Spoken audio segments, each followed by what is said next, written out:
ஓம் சரணாகத தீனார்த்த பரித்ராண பராயணே சர்வஸ்யார்த்திகரே தேவி நாராயணி நமஸ்துதே. வணக்கம் நேயர்களே, இது மகாலட்சுமி ஜோதிடம் வழங்கும் காலச்சக்கரம். உங்கள் அன்பு ஜோதிடர் ஸ்ரீராம்ஜி பேசுகிறேன். அனைவரும் நலமுடன் இருக்கிறீர்களா? நன்றாகத்தான் இருப்பீர்கள், நன்றாக இருக்க வேண்டும். இன்றைய காணொளியில் நாம் காண இருப்பது சம்பாதிக்க இயலாத ஜாதகம் எது? இதுதான் தலைப்பு. உத்தியோகம் புருஷ லட்சணம் அப்படின்னு சொல்லுவாங்க. இன்றைக்கு உத்தியோகம் மனுஷ லட்சணம் அப்படின்னே சொல்லிடலாம். ஏதாவது ஒன்றை செய்து தங்களுடைய வருமானத்தை பெருக்கிக் கொள்ள வேண்டும் அப்படிங்கிற எண்ணம் இல்லாத மனிதர்கள் ரொம்ப குறைவு. ஆயினும் அனைவருக்கும் இது சிறப்பாக அமைந்து விடுவதில்லை. நிறைய பேர் என்ன சார் பண்ணுறது, நான் உப்பு விற்க போனால் மழை பெய்யுது, மாவு விற்க போனால் காற்றடிக்குதுங்கிற லெவலில் தான் இருக்கிறாங்க. ஜோதிட சாஸ்திரத்தில் பெருமளவு பொருளீட்டவே முடியாது, பெருமளவு இல்லை சிறுமளவு பொருளீட்ட கூட முடியாது அப்படிங்கிற மாதிரியான அமைப்புகள் சில கிரகங்களால் ஏற்படும். அவங்களால என்ன முயற்சி செஞ்சாலும் பெரிய அளவில் சம்பாதிக்க இயலாமல் போகும். அப்படி சம்பாதிக்க இயலாத ஜாதகம் எந்த வகை கிரக அமைப்பில் உட்படும் அப்படிங்கிறத நம்ம இன்றைக்கி பார்க்கலாம். எதை ஒன்றை செய்வதாக இருந்தாலும் அதற்கு லக்னாதிபதிங்கிறவருடைய வலு ரொம்ப ரொம்ப ரொம்ப அவசியம். லக்னாதிபதிங்கிறவர் சமம் என்கின்ற நிலைக்கு கீழே போகவே கூடாது. உங்கள் லக்னாதிபதி சமங்கிற நிலைமைக்கு கீழே போயிட்டார்னாலே நீங்கள் ஒன்றும் பெருசாக முயற்சிகள் செய்யக்கூடிய மனிதர்களாக இருக்க முடியாது. இது முதல் விதி. லக்னாதிபதி சுத்தமாக கெட்டு போயிட்ட நிலையில் ராசி அதிபதிங்கிறவர் ஒரு சப்போர்ட்டிங் கேரக்டராக வருவார். ஒரு சினிமாவில் செகண்ட் ஹீரோ மாதிரி.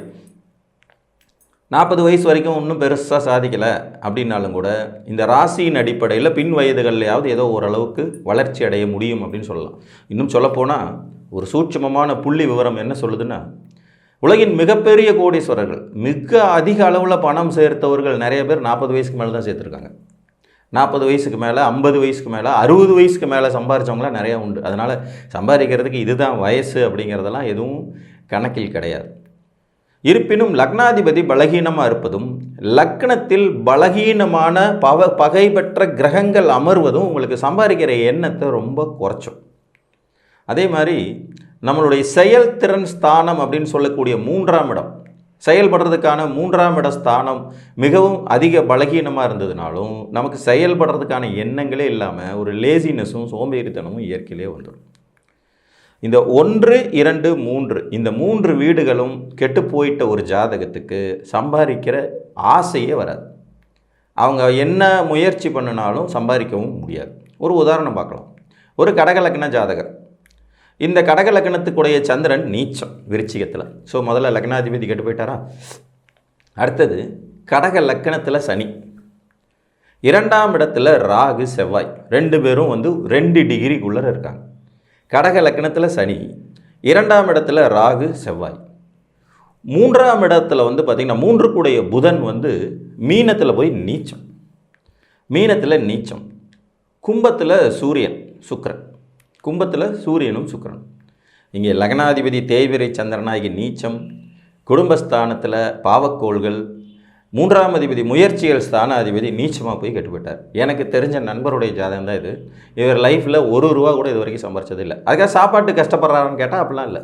அவங்க அப்பா பையனுடைய அமைப்பு தெரிஞ்சே முன்கூட்டியே இவருக்கு வாடகை வருமானம், வட்டி வருமானம் வர்ற மாதிரி எல்லாம் ஏற்பாடு பண்ணி வச்சுட்டார். இவருக்கு மாத வாடகையே 40-45 ரூபா வருது.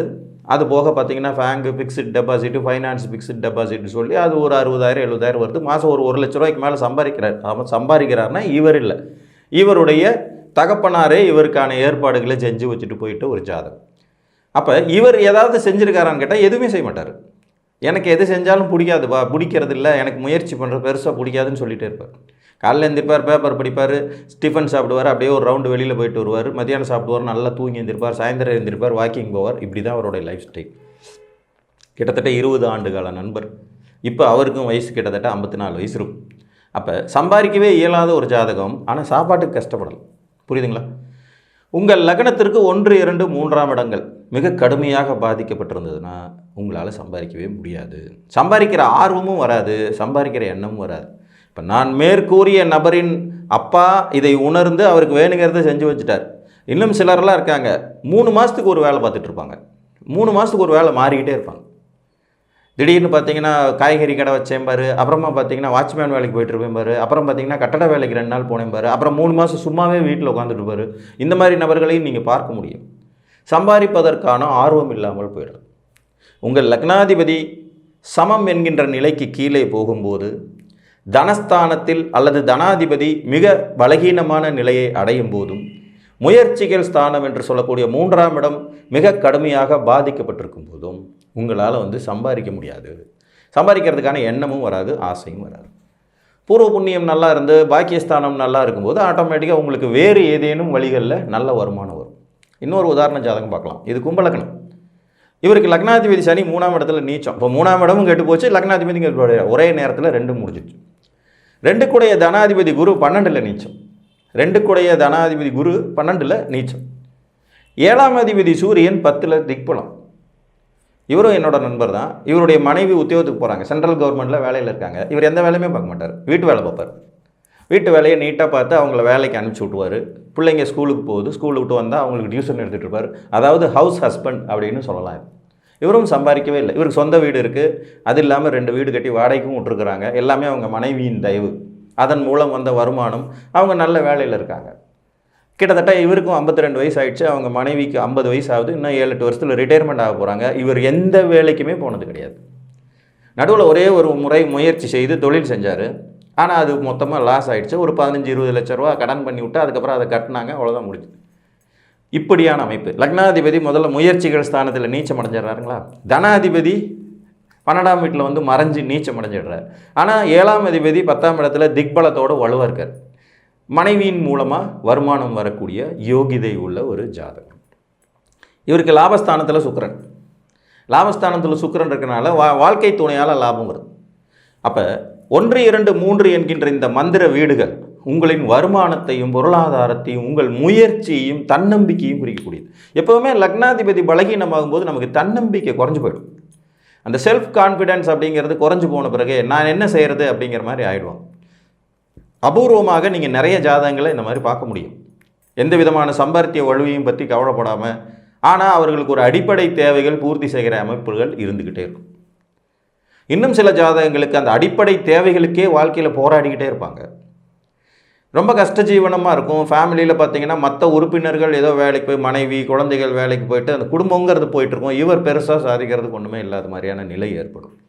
சார், பெரும்பாலான பெண்கள் ஹவுஸ் ஒய்ஃபாக இருக்காங்களே, அப்போ அவங்களுக்கு சம்பாதிக்கிற யோகமே இல்லாமல் தானே இருக்குது அப்படிங்கிற ஒரு கேள்வி மனசில் வந்தாலும், இங்கே நம்மளுடைய சிஸ்டம்ங்கிறது பார்த்திங்கன்னா பெண்கள் வேலைக்கு கட்டாயம் போய் குடும்பத்தை தலை தாங்கணும் அப்படிங்கிறதுல இல்லை. இப்போ கிட்டத்தட்ட பார்த்திங்கன்னா ஒரு 30% பெண்கள் வேலைக்கு போகிறதையும் வேலைக்கு போகிறது தான் கௌரவங்கிறதையும் நினைக்க வந்துட்டாங்கன்னாலும் கூட 20 வருடங்களுக்கு முன்னாடியெல்லாம் பார்த்திங்கன்னா அந்த மாதிரி கிடையாது. 40 வருடங்களுக்கு முன்னாடி பார்த்திங்கன்னா சுத்தமாகவே கிடையாது அப்படின்னு தான் சொல்லணும். யாரோ ஒருவர் அபூர்வமாக ஏதாவது பண்ணுவாங்க, அது கூட வீட்டுக்கு பக்கத்திலே இருக்கிற மாதிரி ஏதாவது ஒரு வேலைகளை செய்வார்கள். பட் இன்றைக்கி ஆணும் பெண்ணும் சமங்கிறதுனால எல்லாருமே சம்பாதிக்கிறதுக்கான ஆர்வத்தில் வந்துட்டாங்க. இந்த விதி ஆண் பெண் இருவருக்குமே பொருந்தும். உங்கள் லக்னாதிபதி, தனாதிபதி, முயற்சி ஸ்தானம் என்று சொல்லக்கூடிய 3ஆம் அதிபதி, இவங்க 3 பேரும் கெடுறது அல்லது இந்த 3 வீட்டிலும் தொடர்ச்சியாக பாவக்கோள்கள் இருப்பது நீங்கள் என்ன முயற்சி செய்தாலும் பெரும் சம்பாத்திய வலுவை தர இயலாமல் போய்விடும். புரியுதுங்களா? ஒரு மீன லக்ன ஜாதகம், இவருக்கு குரு நீச்சம், நேச்சராகவே லக்னாதிபதி பலகீனமாக இருக்கார், ரொம்ப வீக்காகவும் இருக்கார். 2ஆம் இடத்துல சனி நீச்சம், 2ஆம் இடத்துல சனி நீச்சம், 3ஆம் இடத்துல செவ்வாய் ராகு. லக்னாதிபதி நீச்சம், 2ஆம் இடம் கெட்டுப்போச்சு, 3ஆம் இடம் கெட்டுப்போச்சு. இந்த 2 கூடைய செவ்வாயும் கடகத்தில் நீச்சம். இவர் வாழ்க்கையில் சம்பாதிக்கவே முடியாது. சம்பாதிக்கிற எண்ணமே முதல்ல வராது. வேதாந்தம் பேசுவார், கோயிலாக சுற்றுவார், ஆன்மீகத்தில் பெரிய நாட்டம் இருக்கிற மாதிரி தன்னை காட்டிக்குவார். ஆனால் விஷயம் ஒன்றும் இல்லை அப்படிங்கிறது தான் நிதர்சனமான உண்மை. ஸோ உங்கள் லக்னம், லக்னாதிபதி, தனம், தனஸ்தானம் 2ஆம் இடம், 2ஆம் இடத்தில் அமரும் பாவக்கோள்கள், 3ஆம் இடம் என்கின்ற முயற்சி ஸ்தானம், முயற்சி ஸ்தானாதிபதி, இந்த 3 வீடுகளும் பழுதுபட்ட ஒரு நிலையில் ஒரு ஜாதகர் மிக பெரும் வெற்றிகளை பெறுவதோ சராசரி வருமானத்திற்கு மேல் அதிக வருமானம் பெறுவதோ இல்லாத நிலை போய்விடும். இந்த 100 நாள் வேலை திட்டங்கிற மாதிரியான அமைப்பில் எல்லாம் போயிட்டு சும்மா அப்படியே உட்காந்துருந்து காசு பார்த்துட்டு வருவாங்க நிறைய பேர். எல்லாரும் அப்படின்னு நான் சொல்லலை, ஆனால் வேலை பார்க்கக்கூடிய அந்த மாதிரியே ஒரு பாவலாக காட்டிட்டு சும்மாவே இருப்பாங்க. 30 வயசு 35 வயசுக்காரங்களாம் அப்படி இருப்பாங்க. அவங்களுக்கு அந்த உழைக்கணுங்கிற எண்ணமே வராது. ஓகே ரைட் நம்மளும் போவோம் அப்படிங்கிறது மாதிரி ஒரு கணக்கில் இருப்பாங்க. ஆக லக்னாதிபதிங்கிற ஒரு எந்த அளவுக்கு முக்கியங்கிறத நான் மீண்டும் ஒரு காணொலியில் உங்களுக்கு தெளிவுபடுத்துகிறேன். ஏன்னா உங்களுடைய செயலே அங்கே தான் ஆரம்பிக்குது. நீங்கள் பிறந்த லக்னத்தால இருந்து தான் உங்களுடைய செயலை ஆரம்பிக்குது. அவரே பலகீனம் அடைந்து விட்ட நிலையில் அடுத்தடுத்த நிலைகள், அடுத்தடுத்த வீடுகளும் பலமிழந்த நிலையில் பார்க்கும்போது ஒரு மனிதனால் மிகப்பெரிய உயரத்தை அடைவதற்கான முயற்சிகளே செய்ய முடியாமல் போயிடும். ஆக 1, 2, 3ஆம் அதிபதிகள் கெடுவது, 1, 2, 3ஆம் வீடுகள் கெடுவது உங்களின் சம்பாதிக்கும் வலிமையை முற்றிலும் சிதைத்துவிடும் என்று கூறி மீண்டும் ஒரு காணொளியில் உங்களை சந்திக்கும் வரை உங்களிடமிருந்து அன்புடன் விடைபெற்றுக் கொள்வது உங்கள் அன்பு ஜோதிடர் ஸ்ரீராம்ஜி. நன்றி, வணக்கம்.